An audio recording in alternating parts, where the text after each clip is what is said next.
शुरू अल्लाह के बबरकत नाम से जो निहायत रहम करने वाला और बख्शने वाला है। चाचा कमाल हाथ में चाय का कप पकड़े हुए समीर के ऑफिस में दाखिल हुआ। ये लो साहब जी आपकी चाय है। समीर ने चाय की तरफ देखा। चाचा बैठ जाएं। चाचा कुर्सी पे बैठ गए। समीर ने बोला, चाचा जी आप तो जानते हैं 1 साल से कोरोना की वबा फैली हुई है। मेरा बिजनेस ना होने के बराबर है। मैं अब ज़्यादा लोगों को तनख्वाह नहीं दे सकता। बस चंद ज़रूरत के लोग रखूँगा, बाकी सबको फारिग कर दूँगा।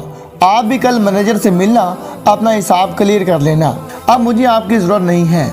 चाचा हसरत बड़ी निगाहों से समीर की तरफ देखने लगे। चाचा के चेहरे पे परेशानी छा गई। चाचा ने चाय का कप उठाया, कांपती आवाज़ में बोले, अच्छा साहब जी, अल्लाह आपकी मुश्किलात आसान फरमाए। हमारा अल्लाह मालिक है।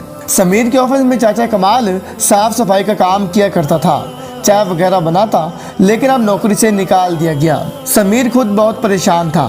कोरोना की वजह से कारोबार बिल्कुल ख़त्म सा हो गया था। अपनी जगह वो भी सच्चा था, लेकिन क्या कर सकता था। पहले कॉन्ट्रैक्टर भी पैसे नहीं दे रहे थे। समीर घर आया बहुत परेशान था। बीवी को आवाज़ दी, मेरे लिए कप चाय बना दो। बीवी पास आई। आप परेशान से लग रहे हैं, सब कुछ ठीक तो है ना? समीर ने लंबी सांस ली, क्या बताऊं, बैंक से लोन लेकर कुछ कॉन्ट्रैक्ट साइन किया था। अब बैंक की 2 अक़सात पेंडिंग हैं। कल वो भी आ जाएंगे पैसे लेने। कोई भी कॉन्ट्रैक्टर पैसे नहीं दे रहा, नया कोई कॉन्ट्रैक्ट भी नहीं मिल रहा। बीवी ने कंधे पे हाथ रखा। आप परेशान ना हो, सब कुछ ठीक हो जाएगा। मैं आपके लिए काफ़ी बनाकर लाती हूँ। वहाँ जब चाचा कमाल घर गया तो आगे किराए वाला खड़ा था। चाचा को देखकर बोला, ओ बाबा जी, पिछले 4 माह का किराया बाकी है, वो देना है, ये घर से निकालो बाहर। चाचा हल्का सा मुस्कुराए, आओ बशीर साहब चाय पी लो, आ जाओ घर के अंदर। बशीर सखल लहजे में बोला, आप चाहे रहने दें, मुझे मेरा किराया दें। चाचा ने आहिस्ता से बोला, कल दे दूंगा, कल शाम को आ जाना। जब चाचा घर गए तो बूढ़ी बीवी खांस रही थी। चाचा कमाल के 3 बच्चे थे। सबसे बड़ी एक बेटी जो 20 साल की थी, छोटा बेटा 17 साल का था जो अभी स्कूल पढ़ रहा था, और सबसे छोटी बेटी 12 साल की थी। चाचा ने बेटी को आवाज़ दी, आरजू बेटा मेरे लिए पानी ले आओ। आरजू पानी लेकर आई। पानी का घूंट भरा, इतने में बेटा पास आया। अब्बा परसों पहला रोज़ा है, रमज़ान का सामान कब लाना है? और हाँ, आपने कहा था इस रमज़ान में अपने फ्रिज लेंगे, वो कब लानी है? अब्बा मुस्कुराए, ले आएंगे बेटा, ले आएंगे, अल्लाह देगा। दूसरे दिन बीवी बोली, आपने आज काम पे नहीं जाना है क्या? टाइम देखे 9 बज गई हैं। चाचा बीवी को देखकर बोला, अभी हमारे इम्तिहान बाकी हैं, अभी शायद हमारा सफ़र आजमाइश बाकी है। साहब ने मुझे नौकरी से निकाल दिया, कहते हैं अब ज़रूरत नहीं है। बूढ़ी बीवी का सर ही चकरा गया।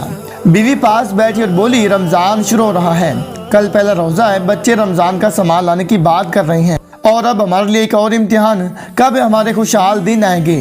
चाचा उदासी में बोले, अल्लाह वारिस से परेशान ना हो। दूसरी तरफ बाज़ार में लोगों का हजूम था। लोग सहरी अफ्तारी का सामान खरीद रहे थे। सेब, केला, तरबूज, रूह अफ़ज़ा वगैरह लोग लिए जा रहे थे। चाचा का छोटा बेटा अपने दोस्त के साथ बाज़ार गया था। उसके दोस्त ने भी सामान लेना था।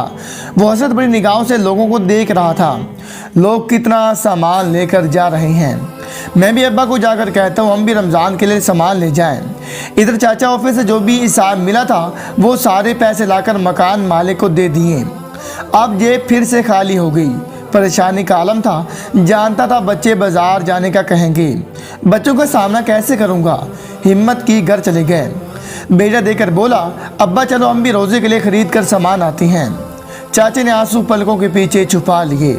आहिस्ता से बोले, बेटा मुझे परसों तनख्वाह मिल जानी है, फिर जाकर ले आएंगे। बेटा अफसरगी में बोला, अब्बा वो हमारे हमसाए का बेटा है ना गफ़ार, मेरा दोस्त, मैं उसके साथ गया था, वो पूरे 5000 का सामान लेकर आया है। अब्बा चुप हो गए। आज पहला रोज़ा था। सहरी में खाने के लिए क्या था? वही रात का बना हुआ खाना। चाय बनाने के लिए ना दूध था, ना खाने के लिए दही। रात की बची हुई सब्ज़ी गरम की, सब दिन सहरी की इबादत करने लगे। अफ्तारी का वक़्त था। बड़ी बेटी ने दाल चावल बनाए। छोटी बहन को बोला, जा हमसाए के घर से बर्फ़ मांग ला। छोटी बहन ने एक घर का दरवाज़ा खटखटाया। एक औरत ने दरवाज़ा खोला।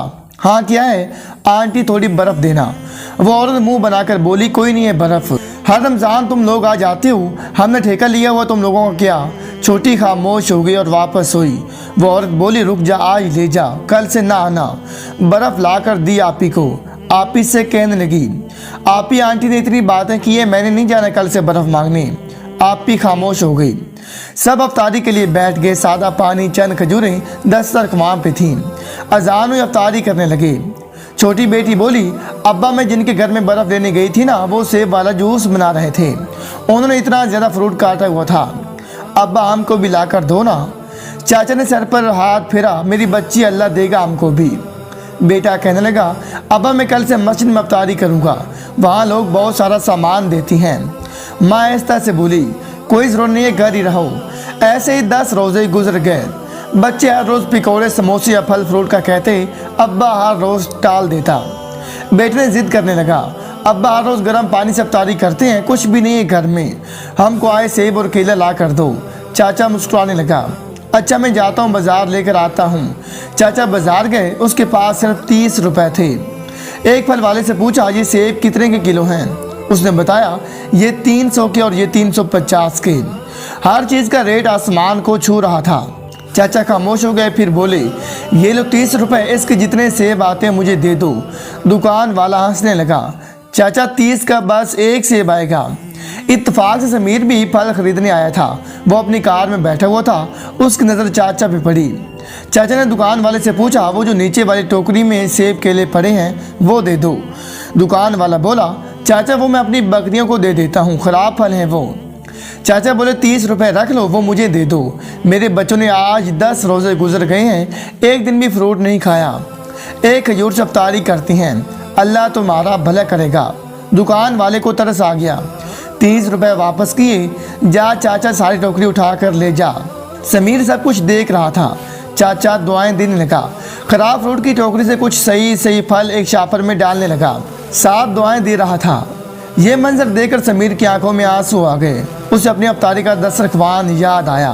तरह तरह के फल, पकौड़े, समोसे, बिरयानी, जूस, जाम, शीरीन। दिल में एक तड़प सी पैदा हुई। चाचा पैदल तेज कदमों के साथ चलते जा रहा था। अफ्तारी का वक्त करीब था। समीर भी कार लिए पीछे पीछे जाने लगा। चाचा का घर देखा, फिर जल्दी से बाजार आया। ज़रूरत का सामान लिया, कार से उतर गया। दरवाजे पे दस्तक दी। उसके बेटे ने दरवाज़ा खोला। समीर बोला, चाचा कमाल का घर यही है? चाचा के बेटे ने हाँ में सर हिलाया। मैं उनका बेटा हूँ, अंदर आ जाएं। इतनी में अजान होने लगी। समीर घर में दाखिल हुआ, देखा ज़मीन पे दस्तरखान बिछाया हुआ है। चंद खजूरें एक प्लेट में थी और वो गला सड़ा सा फ्रूट काट कर प्लेट में रखा हुआ था। सादा पानी गिलास में भरा था। कार से फल फ्रूट निकाला और उनको दिया। पकौड़े, समोसे भी दिए। चाचा की आंखों में आंसू आ गए। सबके चेहरे पे एक मुस्कुराहट सी छा गई। समीर उनके साथ बैठकर अफ्तारी करने लगा। चाचा की तरफ देखकर बोला, चाचा आप कल से ऑफिस आ जाना, और हाँ, हर रोज़ अफ्तारी का सामान आपके घर पहुंच जाएगा। चाचा हज़ारों दुआएं देने लगा। समीर घर जा रहा था। आज दिल को एक अजीब सा सुकून महसूस हो रहा था। घर गया, बीवी से कहने लगा, कल से सिर्फ अफ्तारी का सामान, सिर्फ ज़रूरत का काटना। अफ्तारी खजूर से भी की जा सकती है, लेकिन बहुत से ऐसे लोग भी हैं जिनको एक खजूर भी मुयस्सर नहीं। कल से कुछ फ्रूट चाचा कमाल के घर भी भेज दिया करना। इतने में फ़ोन की घंटी बजी। समीर ने फ़ोन उठाया। कंपनी का मैनेजर बात कर रहा हूँ।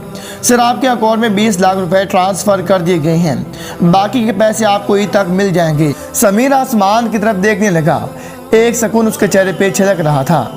हज़रत अब्दुल्लाह बिन उमर रज़ी अल्लाह तआला अन्हु से रिवायत है कि नबी करीम सल्लल्लाहु अलैहि वसल्लम ने फरमाया, रहम करने वालों पर रहमान रहम फरमाता है। तुम ज़मीन वालों पर रहम करो तो आसमान वाला तुम पर रहम करेगा। छोटी सी नेकी ने कितना कुछ बदल दिया। चाचा कमाल के घर मुस्कुराहटें खुशबू बनकर महकने लगी। समीर की कंपनी को पैसे वापस मिल गए। बेशक नेकी का बदला नेकी के सिवा कुछ भी नहीं।